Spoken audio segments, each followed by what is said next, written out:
अस्सलाम वालेकुम, welcome back to the course.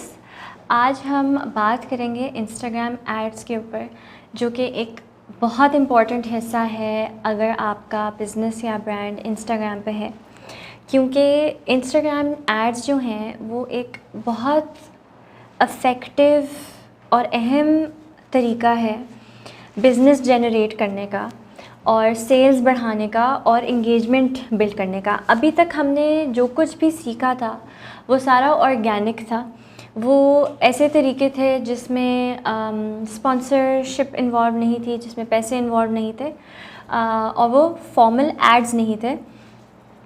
वो ज़्यादातर टिप्स थी आपकी एंगेजमेंट इंक्रीज़ करने के लिए, अपनी रीच इंक्रीज़ करने के लिए, अपना एक्सपोजर बढ़ाने के लिए, अपने आप को एडवर्टाइज़ करने के लिए। ये एक डिफरेंट फॉर्म ऑफ एडवर्टाइजमेंट है, ये आपके most typical form of ads हैं। अच्छा, अब ये इम्पोर्टेंट क्यों है? क्योंकि एक रीसेंट रिपोर्ट के मुताबिक 75% यूज़र्स जो हैं इंस्टाग्राम के, वो इंस्टाग्राम ऐड देख के एक्शंस लेते हैं, जैसे किसी वेबसाइट पे जाना और वहाँ से कोई चीज़ खरीदना। अगर 75% यूज़र्स ये चीज़ कर रहे हैं तो इसका मतलब है कि ये बहुत इफेक्टिव मेथड है सेल्स जनरेट करने का। लेकिन इंस्टाग्राम एड्स बनाने में बहुत थॉट लगती है, क्योंकि आपको बहुत सोचना पड़ता है कि आपकी टारगेट ऑडियंस क्या होनी चाहिए, आपका ऐड कैसा लगना चाहिए, उसमें पिक्चर क्या यूज़ होनी चाहिए, उसके पीछे क्रिएटिविटी क्या होनी चाहिए। तो हम इन चीज़ के अराउंड आज बात वैसे मैं आपको यहाँ पर बता दूँ कि Instagram ads Facebook business manager से बनाए जाते हैं, यानी आपका इंस्टाग्राम और फेसबुक कनेक्टेड होता है और इंस्टाग्राम के लिए आप एड्स फेसबुक बिज़नेस मैनेजर से बनाते हैं। अगर आपने वो सीखना है, उसके लिए आपके पास और बहुत से कोर्सेज़ आई एम श्योर मौजूद होंगे, या आप गूगल पर जाकर सीख सकते हैं। लेकिन क्योंकि हमारा स्कोप जो है वो सिर्फ इंस्टाग्राम रिलेटेड है और ये एक पूरी अलग एड्स बनाना और फेसबुक पे एड्स बनाना एक पूरी अलग साइंस है, तो मैं सिर्फ इंस्टाग्राम के स्कोप में रहते हुए बात करूँगी। अच्छा, आपने अपने इंस्टाग्राम एड्स को कुछ की स्टेप्स में डिवाइड करना है। पहला आपका स्टेप है रिसर्च में आपने इंस्पिरेशन ढूंढनी है अपने से सिमिलर, अपने से मिलते जुलते जो ब्रांड्स हैं और जो शॉप्स हैं उनके आपने पेजेस देखने हैं, अपने कंपेटिटर्स को देखना है और उनको एनालाइज करना है कि वो क्या कर रहे हैं और वो अपने इंस्टाग्राम एड्स कैसे बना रहे हैं। ये आपका फर्स्ट स्टेप होना चाहिए। आप सोचे समझे बगैर क्लूलेसली इसको नहीं शुरू कर सकते। आप ये देखें कि वो किस तरह के एड्स यूज़ कर रहे हैं, वो कॉल टू एक्शन किस तरह का डाल रहे हैं और उनकी क्या एंगेजमेंट आ रही है। ये चीज़ आपने सबसे पहले देखी। सेकेंड स्टेप जो है वो आपका है कैंपेन ऑब्जेक्टिव। कैंपेन ऑब्जेक्टिव का क्या मतलब? कैंपेन ऑब्जेक्टिव में आपने बेसिकली ये फिगर आउट करना है कि इस एड को चलाने का या ये इन स्पॉन्सर्ड एड्स को चलाने का आपका गोल क्या है, आप आउटकम क्या चाहते हैं। क्या आप सेल्स ड्राइव करना चाहते हैं, क्या आप ट्रैफिक जनरेट करना चाहते हैं, या आप सिर्फ ब्रांड अवेयरनेस क्रिएट करना चाहते हैं। ये चीज़ आपको पहले से पता होनी चाहिए। जब आपको ये चीज़ पता होगी तो आप उस हिसाब से ही अपना ऐड बनाएंगे। सो बेसिकली वो ये है कि आप क्या चाहते हैं कि जब लोग आपका ऐड देखें तो वो क्या करें। इसको कैंपेन ऑब्जेक्टिव कहते हैं कि लोग आपका ऐड देखने के बाद क्या करें। इंस्टाग्राम जो है आपको कैंपेन ऑब्जेक्टिव्स की ऑप्शंस भी देता है। उनमें से आप सिलेक्ट कर सकते हैं जो आपके गोल से रेलेवेंट है। ठीक है, इंस्टाग्राम आपको ऑप्शंस देता है रीच की, क्या आपका ऑब्जेक्टिव ये है कि रीच ज़्यादा हो ताकि ज़्यादा से ज़्यादा लोग आपका ऐड देख सकें। दूसरा है ट्रैफिक, आप चाहते हैं कि ज़्यादा से ज़्यादा लोग आपकी वेबसाइट के ऊपर क्लिक करें और जाकर देखें। वो ट्रैफिक होती है कि आपकी वेबसाइट पे ज़रा ट्रैफिक आ गई है, लोग आ गए हैं, लोग पहुंच गए हैं और लोग देख रहे हैं। फिर एक होता है ऐप इंस्टॉल। फॉर एग्ज़ाम्पल आपका ऐड अगर किसी ऐप का है ना, तो क्या आप लोगों को सीधा ऐप स्टोर पर ले जाना चाहते हैं जहां से वो आपकी ऐप ख़रीद सकें। जैसे आपने अक्सर गेम्स के एड्स देखे होंगे, गेम्स के बहुत ज़्यादा एड्स आते हैं अक्सर, और आपको तो यूजुअली होता है कि जब आप उस ऐड पे क्लिक करते हैं तो वो सीधा आपको ऐप स्टोर पे लेकर जाता है उस गेम को डाउनलोड करने के लिए। ठीक है, तो क्या आपका ये ऑब्जेक्टिव है, वो आपको ये ऑप्शन देता है। फिर वो आपको ऑप्शन देता है एंगेजमेंट की, यानी ताकि ज़्यादा लोग आपकी पोस्ट्स को देखें, उनके साथ एंगेज करें। ठीक है, वो एंगेजमेंट के लिए होता है। इसमें इंगेजमेंट में मैंने आपको पहले ही बताया था, कमेंट्स, लाइक्स, शेयर्स, सेव्स, इस तरह की सारी चीज़ें आती हैं, ठीक है। अगर आप चाहते हैं लोग आपकी पोस्ट के साथ एंगेज करें तो आप ये कैंपेन ऑब्जेक्टिव चूज़ कर सकते हैं। फिर आता है वीडियो व्यूज़। वीडियो व्यूज़ में ये होता है कि आप अपनी वीडियोस प्रमोट करते हैं, जैसे आप कोई behind the seen videos promote कर रहे हैं, या कोई प्रोडक्ट लॉन्चेस प्रमोट कर रहे हैं, या आप कोई कस्टमर रिव्यूज़ डाल रहे हैं वीडियो फॉर्म्स में, ठीक है, ताकि ज़्यादा से ज़्यादा लोगों को आपके ब्रांड के बारे में पता चले, ठीक है। ये ज़्यादा ब्रांड के बारे में होता है, ये वीडियो व्यूज़ का पर्पस होता है। फिर आपकी होती हैं कन्वर्जन्स। कन्वर्जन्स का मतलब ये है कि जब लोग, आपका क्या गोल है कि लोग ना सिर्फ देखें या ना सिर्फ वेबसाइट पर जाएं, बट कन्वर्जन का मतलब होता है कि वो जाकर चीज़ ख़रीद लें, वो आपकी कन्वर्जन होती है, ठीक है। तो आपका क्या गोल है, आपने ये चीज़ पहले से अपने लिए सेट करनी है ताकि आप ऐड उसके मुताबिक बनाएं। तीसरी जो होती है चीज़, जो आपका तीसरा स्टेप है इंस्टाग्राम एड्स का, वो है टारगेटिंग। टारगेटिंग का मतलब ये है कि आपने वो आइडेंटिफाई करने हैं लोग, ग्रुप ऑफ पीपल, ठीक है, उस तरह के लोग जो आपको लगता है कि आपकी सर्विस में या आपकी चीज़ में या जो भी आप बेच रहे हैं उसमें वो इंटरेस्टेड हों, ठीक है। ताकि जब आप टारगेटिंग करें, ताकि आप उसकी सेटिंग्स इस तरह की रखें कि वो ऐड उन्हीं लोगों को नज़र आए जो आपके ब्रांड में, जिस तरह के लोग आपके ब्रांड में इंटरेस्ट रखते हैं। और ये इस तरह के लोग होने चाहिए, ऐसी ग्रुप्स आपने आइडेंटिफाई करनी है जो आपके कैंपेन ऑब्जेक्टिव, जो आपने इससे पहले वाले स्टेप में डिसाइड किया था, पहले आपने रिसर्च की, फिर आपने कैंपेन ऑब्जेक्टिव डिसाइड किया था, तो आपने टारगेटिंग ऐसी करनी है, ऐसे लोग जो आपके इस कैंपेन ऑब्जेक्टिव को अचीव करवा सकें। तो आपने वो बेहतरीन एग्जाम्पल ढूंढना है उस इंसान का जिसको आप एडवर्टाइजमेंट अपना दिखाना चाहते हैं। इस तरह के लोगों को देखना है, क्योंकि इस तरह के लोग कन्वर्ट होंगे, वरना आप अपना इंस्टाग्राम ऐड क्यों ऐसे लोगों पर ज़ाया करेंगे जो आपके जैसे ब्रांड में इंटरेस्टेड ही नहीं है। फॉर एग्ज़ाम्पल, जैसे मैंने आपको बहुत ज़्यादा एग्जांपल मैटरनिटी ब्रांड्स की दी थी। अब अगर कोई मैटरनिटी ब्रांड है तो वो अगर 16 साल के लड़कों की इंस्टाग्राम पर जा रहा है तो आपका तो ऐड ज़ाया हो रहा है, राइट। तो आपकी टारगेटेड ऑडियंस बहुत स्पेसिफिक होनी चाहिए जो वाकई आपके ब्रांड में और प्रोडक्ट में इंटरेस्टेड हो। टारगेटिंग किस चीज़ के ऊपर बेस्ड होती है? टारगेटिंग बेस्ड होती है लोकेशन पे, टारगेटिंग बेस्ड होती है एज पे, मतलब डेमोग्राफिक्स पे मोस्टली, और जेंडर पे। बट आप वो काफ़ी स्पेसिफिक भी हो सकती है, इंटरेस्ट्स के ऊपर भी हो सकती है, बिहेवियर के ऊपर भी हो सकती है। But on a more basic level it needs to target a certain area, a certain gender and a certain age group. बेहतरीन तरीका ये है कि आप जितना नैरो डाउन कर सकें अपनी ऑडियंस को, उतना बेस्ट होता है, उतनी आपकी एड्स सक्सेसफुल होने का चांस होता है, यानी आपका कैंपेन ऑब्जेक्टिव अचीव होने का चांस ज़्यादा होता है। फिर आपके नंबर 4th स्टेप आता है क्रिएटिव, ठीक है। इसमें आपके वीडियोस, आपकी पिक्चर्स, आपके स्लोगन्स, आपका कॉल टू एक्शन, ये सारी चीज़ें आप सेलेक्ट करते हैं, डिसाइड करते हैं, ताकि आप उस तरह की कोई क्रिएटिव चीज़ बनाएं जिससे वही टारगेटेड लोग इन एड्स के साथ इंगेज करना चाहें। अब आपने चूज़ करना है डिफरेंट तरह के एड स्टाइल्स में से, ऑप्शंस में से, और फिर अपना क्रिएटिव डिसाइड करना है, ठीक है। ये आपका चौथा स्टेप इसलिए है क्योंकि आप अपने क्रिएटिव सिर्फ तभी डिसाइड करते सकते हैं जब आपका कैंपेन ऑब्जेक्टिव और टारगेट ऑडियंस क्लियर हो।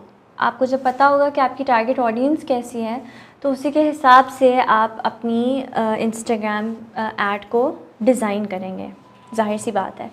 तो यहाँ पर आपके पास जो ऑप्शंस हैं वो इंस्टाग्राम के फ़ोटो एड्स होते हैं, कैरोसेल एड्स होते हैं, वीडियो एड्स होते हैं, ठीक है। फ़ोटो एड्स क्या हैं? सिंपल सी बात है, सेल्फ एक्सप्लेनेटरी है, सुन के आपको पता चल गया होगा। ये बेसिक पिक्चर्स के थ्रू होता है, ठीक है। और अगर आप बिल्कुल अभी स्टार्ट आउट कर रहे हैं इंस्टाग्राम एड्स पे, तो बेस्ट यही है कि इस वक्त आप इंस्टाग्राम फ़ोटो एड्स के साथ शुरुआत करें। एक तो इनको सेटअप करना बहुत आसान होता है, और दूसरा ये कि ये परफॉर्म भी अच्छा करते हैं। So it's a good place to start with photo ads, ठीक है। फिर आपका आता है Instagram carousel ads. Carousel ads में होता है कि आप ने मल्टीपल प्रोडक्ट्स आप दिखा सकते हैं कि लोग जो हैं वो स्वाइप करके देख सकते हैं, अच्छा आपके पास ये भी है, ये भी है, ये भी है, और फिर एंड में आप एक कॉल टू एक्शन डाल सकते हैं जिससे वो आपकी वेबसाइट पे रीडायरेक्ट या रीराउट हो सकते हैं। तो ये आपका कैरोसेल होता है। मोस्टली मल्टीपल प्रोडक्ट्स दिखाने के लिए इंस्टाग्राम कैरोसेल एड यूज़ होते हैं। फिर आपके होते हैं Instagram video ad. Instagram ads आप बना सकते हैं अप टू 60 सेकेंड्स के, लेकिन फर्स्ट 30 सेकेंड्स की सारी गेम होती है और वही आपके ऐड को मेक और ब्रेक करते हैं। तो वो सबसे इम्पॉर्टेंट हिस्सा होता है किसी भी ऐड का। अगर आप पहले 30 सेकेंड्स में ऑडियंस को हुक कर सकते हैं तो फिर आपका ऐड मोस्ट लाइकली सक्सेसफुल हो जाएगा। ऐसा आपको वीडियो ऐड बनाना चाहिए जो लोगों की फीड में बड़ा ऑर्गेनिक लगे, यानी आपकी जो भी टारगेटेड ऑडियंस है ना, आपको ये सोचना होगा कि अच्छा इस तरह के लोगों की फीड में नॉर्मली किस तरह की वीडियोस पिक्चर्स आती होंगी, किस तरह की वीडियोस आती होंगी। ठीक है, आपने अपनी वीडियो को कुछ वैसा ही बनाना है ताकि वो बड़ा नेचुरली फ़्लो उनकी फीड में आए या स्टोरीज़ में आए और वो एकदम से पुट ऑफ ना हो जाए कि ये क्या आ गया। तो बड़ा नेचुरल फील होना चाहिए। जितना वो नेचुरल और ऑर्गेनिक उनको फील होगा उतना अच्छा आपका ऐड जाएगा। तो जिस तरह के लोगों को आप ऐड दिखाना चाहते हैं उन्हीं की तरह की वीडियोस बनाएं जिस तरह की नॉर्मली उनकी फीड के ऊपर वीडियोस आती हैं। वीडियो एड्स बनाते हुए एक सिंगल थीम पर फोकस रखें।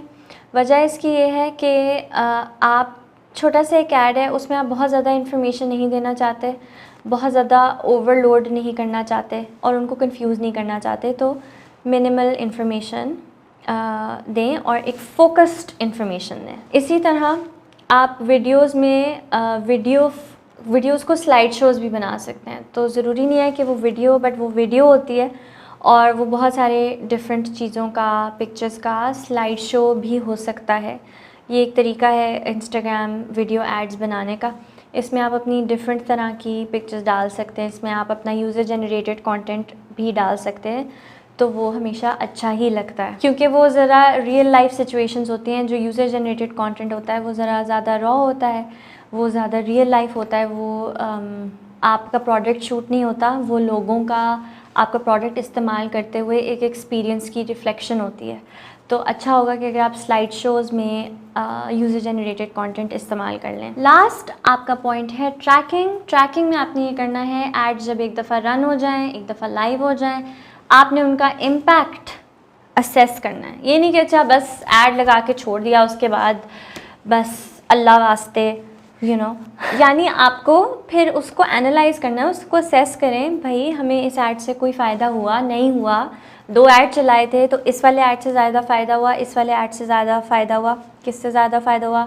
फिर बैठ के देखें क्यों, जिसने बेहतर परफॉर्म किया उसने बेहतर क्यों परफॉर्म किया और दूसरे ने परफॉर्म अच्छा क्यों नहीं किया या दोनों ने अच्छा परफॉर्म किया, ताकि आप आइंदा बेहतर स्ट्रैटेजाइज़ कर सकें अपने इंस्टाग्राम एड्स को। तो आपको 5 पॉइंट से मैंने आपको बताए थे, थोड़ी सी समरी दे देती हूँ। पहले था रिसर्च, फिर था कैंपेन ऑब्जेक्टिव, फिर टारगेटिंग, फिर क्रिएटिव और फिर है आपकी ट्रैकिंग। कुछ टिप्स मैं आपको देना चाहूँगी अब इंस्टाग्राम एड्स के बारे में जिनसे आपको थोड़ी बहुत हेल्प मिल सकती है कि एड्स आपके कैसे लगने चाहिए। सबसे पहले ये कि अपनी मैसेजिंग को एड्स में हमेशा टू द पॉइंट रखें, शॉर्ट रखें, क्विक रखें। इंस्टाग्राम ऐड कभी भी एक ड्रैग नहीं होना चाहिए, क्विक, शॉर्ट एंड फोकस्ड। दूसरी टिप ये मैं दूंगी कि अपना लोगो ज़रूर ऐड करें अपने इंस्टाग्राम ऐड में, क्योंकि अगर लोग देख रहे हैं, गुज़र रहे हैं उससे, तो आपका लोगो उनको नज़र आना चाहिए, उनके आंखों के सामने से गुज़रना चाहिए। क्या पता कुछ लोगों ने पहले कहीं देखा हो, सुना हो, तो वो एकदम से आइडेंटिफाई कर सकें, और शायद कुछ लोग पहली दफ़ा देख रहे हैं, लेकिन एटलीस्ट एक ब्रांड अवेयरनेस तो उनके लिए क्रिएट हो ही जाएगी आपके लोगों की वजह से। फिर आपके जो ब्रांड की इमेजरी है, स्टे ट्रू टू इट। मतलब आपने जो एस्थेटिक्स डिसाइड की हुई हैं, जो टाइपोग्राफी है, जिस तरह की फ़ोटोग्राफी है, जिस तरह की आप लाइटिंग करते हैं, जो भी करते हैं, आपके ऐड में भी वही रिफ्लेक्ट होनी चाहिए। ये नहीं कि आपका ऐड डिफरेंट हो और आपका जो पेज है वो बहुत डिफरेंट लगता हो। जैसे मैं आपको एग्जांपल देती हूँ कि हैप्पी सॉक्स एक ब्रांड है, उनका जो है ब्रांड बहुत ब्राइट है और लाइट हार्टेड है और फ़न है, कलरफुल है, तो उनके एड्स में भी यही चीज़ रिफ्लेक्ट होती है। तो जैसा ब्रांड है वैसा ही एड। अच्छा, अगर आप इंस्टाग्राम ऐड बना रहे हैं तो ज़रूरी नहीं है कि वो बहुत पॉलिश्ड और परफेक्ट होना चाहिए। इनफैक्ट कुछ रिपोर्ट्स के मुताबिक जितना रॉ और जितना होम ग्रोन सी फील आती है उतना इंस्टाग्राम एड्स बेहतर करते हैं। अक्सर लोग लिटरली बस फ़ोन उठा के वो सेल्फ़ी कैम में बोल रहे होते हैं या बड़ा वो सिंपल सा कुछ बनाते हैं, क्योंकि अपेरेंटली दे वर्क। तो आपको उसके लिए कोई बहुत एक्सटेंसिव चीज़ या ख़र्चा या बहुत कोई एक्सटेंसिव शूट कराने की ज़रूरत नहीं है। इंस्टाग्राम एड्स को आप सिंपल और होम कट रख सकते। इससे क्या होता है कि आपका ऐड ज़रा इनफॉर्मल सा होता है और इतना ज़्यादा सेल्स ड्रिवन नहीं लगता और अच्छा लगता है लोगों को देख, क्योंकि लोगों को वैसे ही एड्स देखने का कोई शौक़ नहीं होता। तो अगर वो बहुत ओवर प्रोड्यूस्ड है या बहुत ओवर एनिमेटेड है तो वैसे ही लोग एड्स में ना वो स्पॉन्सर वाला साइन दे के ना स्वाइप कर लेते हैं। तो कोशिश करें कि वो इतना ओवर प्रोड्यूस ना हो कि लोग तो बिल्कुल ही ना फ़ौरन देखते ही गए भाई इसको तो हटाओ, ऐड नहीं मैंने देखा। हमेशा एक अच्छा और स्ट्रॉन्ग कॉल टू एक्शन आपके ऐड में होना चाहिए। कोई आपने सेंस ऑफ अर्जेंसी क्रिएट करनी है कि फ़ौरन स्वाइप अप करें या जल्दी से देखें या पता नहीं कोई सेल लगी हुई है, कुछ बहुत फिट हो रहा है, ताकि लोग क्विकली आपकी ट्रैफिक ज़्यादा हो और कन्वर्जन्स हों और लोग इंगेज करें। तो ये एक बहुत इंपॉर्टेंट चीज़ है। कोई भी ऐड होगा उसमें आपने कॉल टू एक्शन ज़रूर डालना है ताकि लोग उस ऐड को देखने के बाद रिस्पॉन्ड करना चाहें। जो भी आपकी टेक्स्ट पोजीशनिंग होगी आपके ऐड में उसको ज़रा स्ट्रेटेजिक रखें, उसको सोच समझ के रखें। आपकी कोशिश ये होनी चाहिए कि जो ऊपर स्पॉन्सर्ड लिखा हुआ आता है ना, लोगों की अटेंशन उसके ऊपर बहुत ज़्यादा ना आ जाए। वो आपकी इमेजरी से और आपकी टेक्स्ट प्लेसमेंट की वजह से ज़्यादा फोकस्ड आपके ऐड के ऊपर रहे, ना कि इस बात के ऊपर कि ये एक ऐड है। ठीक है, तो आपके पास थोड़े से कुछ सेकंड्स हैं, विच मीन्स के हर सेकंड जो है वो बड़ा अहम है और आपने कोशिश करनी है कि इन सारे छोटे छोटे सेकंड्स को आप बेहतरीन तरीके से इस्तेमाल करें और कोशिश करें कि लोग आपकी कॉल टू एक्शन को फॉलो करें और आप जो अपना कैंपेन ऑब्जेक्टिव अचीव करना चाहते हैं वो आप इसके थ्रू कर सकें। यहाँ पर हमारा कोर्स ख़त्म होता है। आई होप आपने बहुत कुछ सीखा हो इससे। आजकल digital is everything, e commerce is the new way of shopping. अब लोग ऑनलाइन शॉपिंग करते हैं, हर कोई इंस्टाग्राम पेज देखता है, हर कोई क्या कहते हैं डिजिटल savvy होता जा रहा है। सो बहुत ज़रूरी है कि ये स्किल्स आप लोगों को आएँ और जिन लोगों को ये स्किल्स आते हैं, ये मैं पहले भी बता चुकी हूँ, वो बहुत इम्पॉर्टेंट लोग हैं अब डिजिटल इंडस्ट्री के, क्योंकि इनकी डिमांड भी है, इसका स्कोप भी है और ये एक ऐसी चीज़ है जो कि फिर भी पाकिस्तान में नई भी है। तो ऐसे लोगों को बहुत वैल्यू किया जाता है इस इंडस्ट्री में। अगर आपको इससे फ़ायदा हो तो मुझे बहुत खुशी होगी, क्योंकि आपने कुछ स्किल तो सीखा है, लेकिन बहुत सारे लोग जो इससे अपने लिए मौक़े ढूंढ सकें, जॉब अपॉर्चुनिटीज़ ढूंढ सकें और या अपने बिजनेसेस को खड़ा कर सकें, तो वो एक बहुत अच्छी और बहुत बड़ी बात होगी, क्योंकि इसमें रेवेन्यू जनरेट करने का, इसमें अच्छी जॉब मिलने का और इसमें अच्छे पैसे कमाने का बहुत अच्छा चांस है। इसमें आप मिनिमम $500 कमा सकते हैं। तो ये $500 तो बस एक शुरुआत की बात है। इस स्किल को प्रैक्टिस करें, इसको मास्टर करें और इंशाल्लाह फ्यूचर में आपको इससे बहुत मदद होगी। आपके पास कोई सवाल हो मुझसे ज़रूर पूछें, मैं लाइव वीडियोस में भी आपके सवालों के जवाब दूंगी और प्लीज़ मुझे ज़रूर फीडबैक दीजिएगा। Thank you so much for watching my course. Allah हाफिज़।